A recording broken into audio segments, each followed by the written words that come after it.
Olá pessoal, tudo bem? Nossa aula de hoje é sobre a mineração, Brasil colônia século XVIII principalmente. E é importante nós destacarmos que foi um período inicialmente de muito êxito português. A descoberta das Minas Gerais trouxe um certo alento para a economia lusitana, que logo em seguida vai voltar à crise, porém mais intensificada, com maior repercussão na Europa, o que de certa forma causa a vinda da família real para o Brasil em 1808. Certo? Para nós compreendermos melhor esse período do século XVIII, esse período áureo da mineração, nós temos que compreender a crise do século XVII. E aí nós temos, a partir da expulsão dos holandeses em 1654, uma crise econômica na colônia. Os holandeses se dirigem para as Antilhas, a maior parte deles, produzem o mesmo açúcar, com uma qualidade um pouco superior e um preço final mais barato. Outros holandeses, por exemplo, vão para a praia na Baía de Guanabara, dando origem depois ao Flamengo. Eles eram chamados de Flamengos, né? Outros também vão para os Estados Unidos, dando origem à Nova Amsterdã, que é Nova York hoje. Mas a maior parte dos holandeses vão para as Antilhas. Então é importante nós destacarmos que a crise do século XVII no Brasil tem as suas origens na expulsão dos holandeses. E junto com a expulsão dos holandeses, nesse mesmo contexto, nós temos a assinatura do Tratado de Haia, em 1661, em que Portugal cede à Holanda as Ilhas Molucas e do Ceilão, que eram ricas em especiarias. Naquele momento, nós temos o Brasil fora do continente africano, com Angola e Moçambique, o Brasil como sendo uma grande colônia portuguesa, em crise, mas a única que restou fora do continente africano. Certo? E na colônia nós temos problemas, não só de ordem econômica, relacionadas ao açúcar. Estoura no Maranhão, em 1684, a revolta de Beckman, Thomas Emanuel Beckman, contra a postura da Companhia de Jesus, diante da escravização dos indígenas, e contra a Companhia de Comércio do Maranhão, que se comprometeu em trazer da África trabalhadores escravizados, num determinado número, e trouxe um número menor. Então, Thomas e Manuel Beckman se revoltam em 1684. Além disso, nós não havíamos descoberto as Minas Gerais. O Quilombo de Palmares, ele que se origina na invasão holandesa em 1630, ainda continua forte na Serra da Barriga, em Alagoas. Ele é só extinto em 1695. Diante dessa crise, Portugal resolve investir no saque, no roubo, no contrabando, criando, de frente a Buenos Aires, a colônia do Sacramento, em 1680. Além disso, nós temos, a partir da restauração portuguesa em 1640, 1642, 1654, 1703, tratados comerciais com os ingleses. E isso fez com que a balança comercial portuguesa ficasse cada vez mais desfavorável com relação à Inglaterra. O Tratado de Methuen talvez seja o mais simbólico dessa dependência, dos vinhos e dos panos. Os vinhos portugueses teriam acesso ao mercado inglês e os panos britânicos no mercado português e nas suas colônias. E isso causou, de certa forma, uma grande crise econômica em Portugal, aguçada pelo Tratado de Methuen. Tem até algumas histórias, por exemplo, que o governo inglês subornou o padre que o rei português se confessionava para convencer o rei português de que era interessante esse Tratado de Methuen de 1703. Certo? Então esse é o cenário da crise econômica na colônia portuguesa. Até que em 1693-95, os bandeirantes paulistas encontram os metais preciosos. A notícia chega em Portugal de uma forma muito rápida, regiões portuguesas ficam abandonadas porque tu tens um grande fluxo da Europa, mas mais de Portugal para a colônia. Grande fluxo também dentro da colônia do Nordeste em crise do açúcar para a região mineradora. Para vocês terem uma ideia, a população colonial no início do século XVIII era de 300 mil pessoas. No final do século XVIII eram de 3 milhões de pessoas. Muito é bem verdade em virtude dessa novidade envolvendo a descoberta dos metais preciosos nas Minas Gerais. Certo? E aqui está a região mineradora, em destaque no mapa. Vocês pegam, por exemplo, a região das Minas Gerais, o sul da Bahia, e posteriormente nós temos Goiás e Cuiabá, nas chamadas monções, né? Eles aproveitavam os leitos dos rios para procurar os metais preciosos. Nós tínhamos dois tipos de extração. O faisqueiro, que é o ouro de aluvião, tirado do leito dos rios, dos riachos, que era mais simples, não envolvia tanto investimento e não envolvia tantos trabalhadores. E depois nós temos as lavras, e aí sim tu tens uma complexidade um pouco maior dessa extração. Olhem aqui, por favor. Foram dois os processos de exploração e extração do ouro, as faisqueiras e as lavras. Inicialmente, os mineradores encontravam ouro no leito dos rios ou riachos. Esses depósitos eram chamados faisqueiros, pois os maiores grãos do metal faiscavam no sol. Era o ouro de aluvião. Utilizava-se a bateia, que é uma espécie de bacia, que eles garimpavam o ouro. E o garimpeiro trabalhava sozinho ou com um pequeno número de trabalhadores escravizados. As lavras eram estabelecimentos maiores, como se explorava o minério das grandes jazidas, onde predominava a mão de obra escravizada, que se intensifica o tráfico negreiro.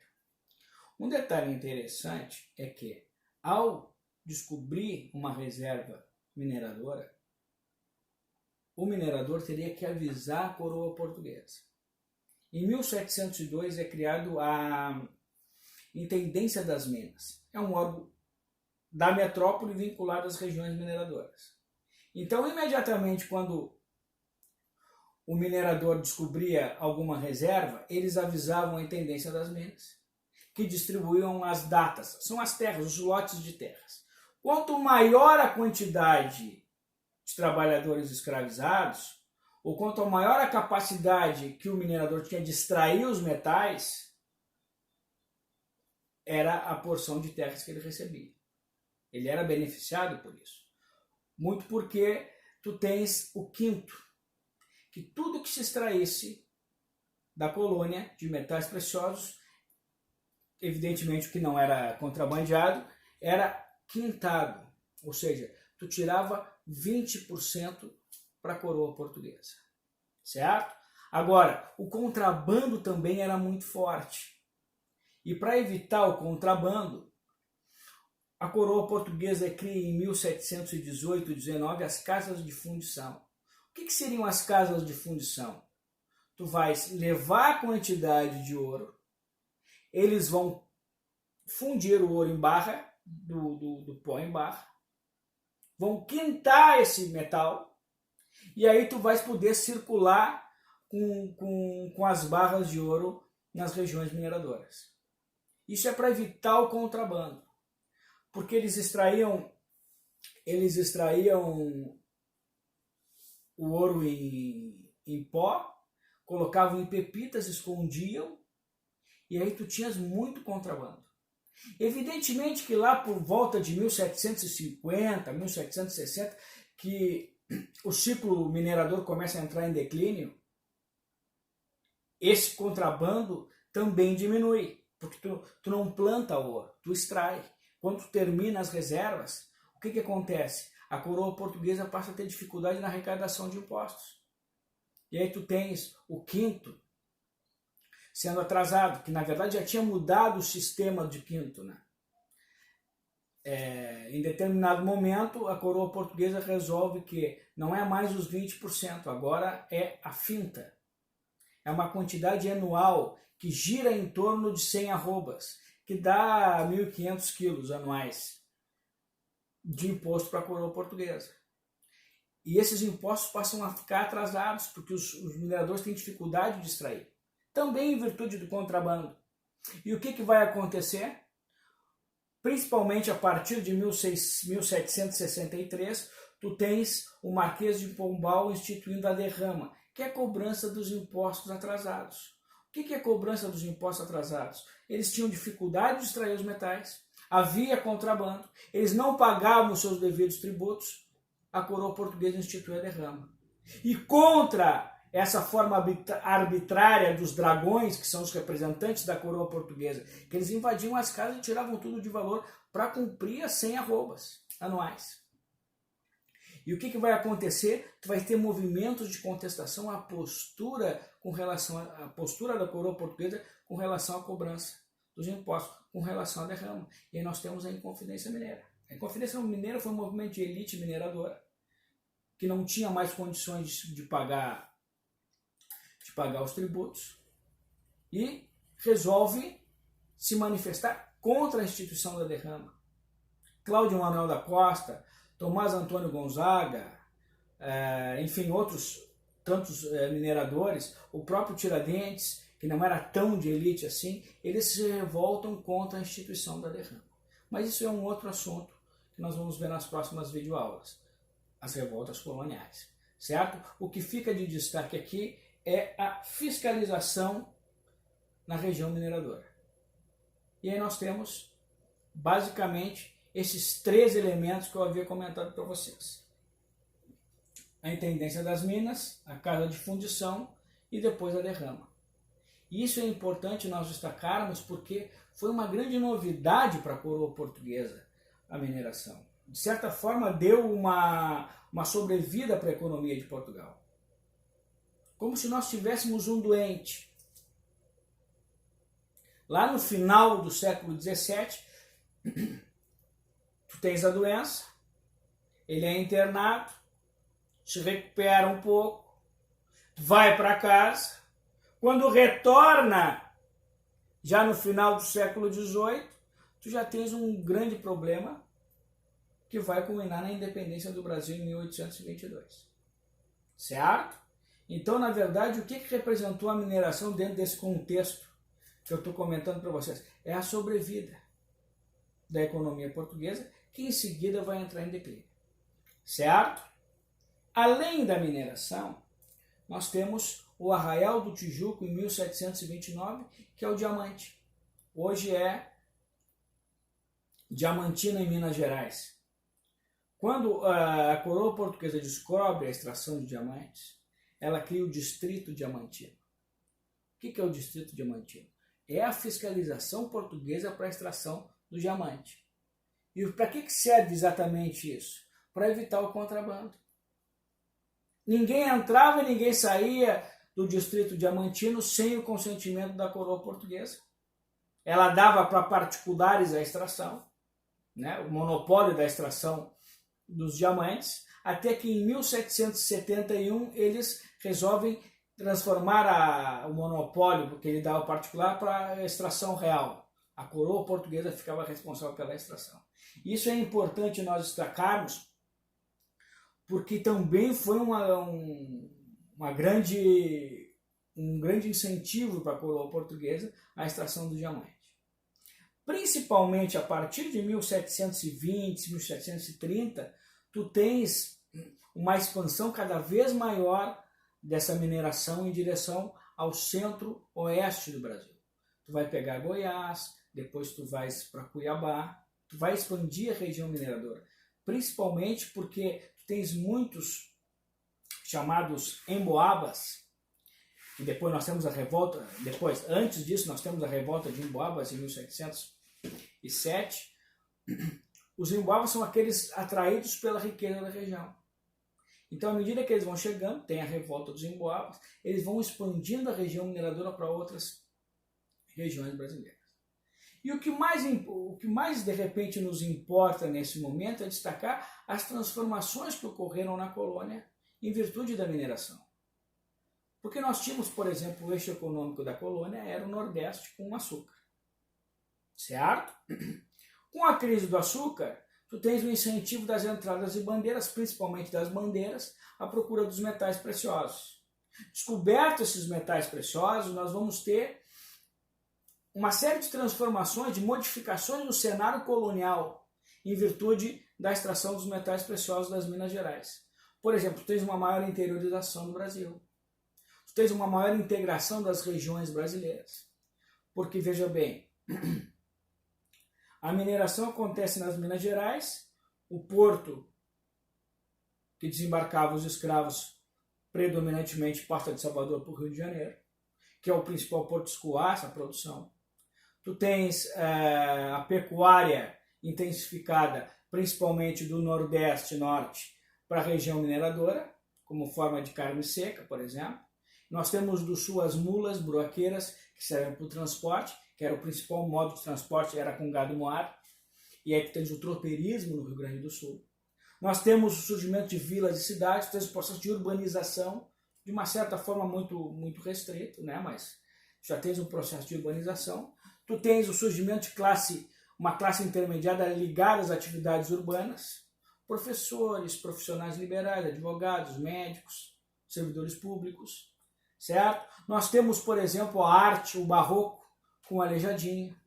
Nós temos uma série de transformações que ocorrem na colônia em virtude da extração das Minas Gerais. Observamos aqui. Além disso, nós vamos também observar a mudança da capital do Brasil. Em 1763, a capital muda de Salvador para o Rio de Janeiro. Certo? Observe aqui, maior interiorização da colônia, integração maior das regiões coloniais, surgimento das cidades, setores médios urbanos, transferência da capital para o Rio de Janeiro. O Rio de Janeiro, que foi palco das invasões francesas lá no início do século XVIII. Os franceses vieram atraídos pela riqueza da região, invadiram o Rio de Janeiro, tentaram invadir o Rio de Janeiro, foram expulsos. Ou seja, tu tens uma série de transformações na colônia em virtude da mineração. Certo? O auge da mineração vai se dar principalmente até 1750, 1760. Depois ela entra em declínio. Em 1750, muda o rei português. Tu tens uma troca sucessória em Portugal. Entra o José I. Quem é o José I? É um déspota esclarecido. O déspota esclarecido são reis ilustrados que utilizam práticas iluministas, ou seja, liberais, mas não deixam de ser absolutistas. E dentro desse despotismo esclarecido português, nós temos a figura do Marquês de Pombal, que é o primeiro-ministro do José I. E ele vai, de certa forma, representar uma série de transformações e ações relacionadas da metrópole na colônia. Vale destacar também que o José I não tinha o apoio do alto clero e da nobreza portuguesa. Por isso que ele sofre um atentado lá no final dos anos de 1750 em Portugal. Ainda em Portugal, em 1755, tu tens um terremoto em Lisboa que destrói a cidade, ou parte da cidade.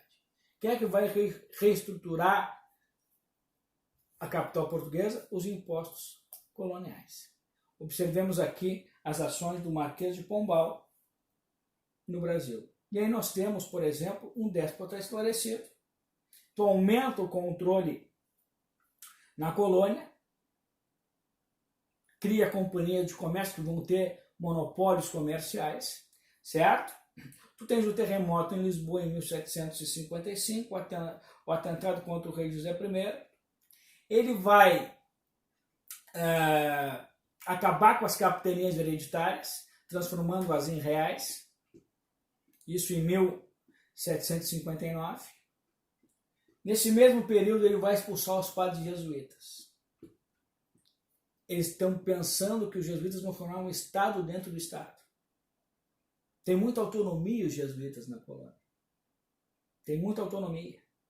A postura dos padres jesuítas diante da guerra guaranítica, aqui na região das missões, também desagradou a coroa portuguesa. Vale destacar que atuação dos jesuítas, os inacianos, eles são vinculados ao Inácio de Loyola, que é a Companhia de Jesus, criada lá em 1534. É a atuação da Contra-Reforma na colônia. Além disso, tu tens o Tribunal da Inquisição na colônia, que perseguia principalmente judeus, chamadas as Visitações. Quando o Marquês de Pombal chegou no Brasil, principalmente a partir do fim da Guerra Guaranítica, eles vão expulsar os jesuítas, que também eram responsáveis pela educação na colônia. Vale destacar que no Brasil não tinham universidades. Eles achavam que intelectualizar uma elite colonial ia gerar algumas contestações a esse sistema colonial implantado por Portugal na colônia. Então eles tentavam evitar ao máximo esse tipo de formação intelectual. Então eles não tinham universidades. E a educação ficou, a rigor, a cargo dos padres jesuítas, que quando expulsos, Portugal criou o subsídio literário, que é uma espécie de imposto para as aulas régias. Isso tudo já no final do século XVIII. Certo? Muito obrigado pela atenção de vocês. Até uma próxima oportunidade.